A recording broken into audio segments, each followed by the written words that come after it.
Irene passes North Carolina. Even if it never makes landfall, the hurricane will lash more than a half dozen states with wind and rain. New York City officials have ordered mandatory evacuations for the first time ever. Steve Handelsman is heading to New York, but tonight he's in Washington with the latest. Thanks. Good evening from Washington. You know it's a big and powerful storm when the experts warn of danger and destruction this far inland, and they are.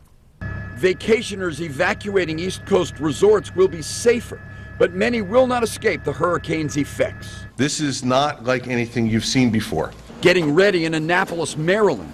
Irene's winds will rake the Chesapeake Bay and inland up to Washington, D.C. A lot of trees down, a lot of power lines down, heavy rain, lots of localized flooding.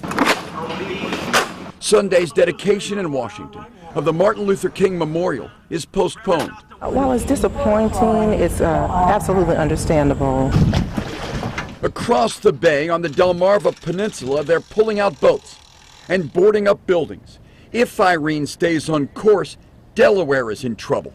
The damage will be unlike anything seen in the state for more than 50 years. Do not take this lightly. Today is the day to act. Many have no choice. Evacuations were ordered from Delaware and Maryland beaches. Down the bay in Virginia, surfers had fun, but tomorrow could be dangerous for miles inland.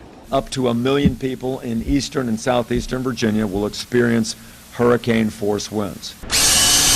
Up the coast, New Jersey's getting ready, and New York City is ordering its first ever evacuation, mandatory, from the many buildings along the Hudson and East Rivers.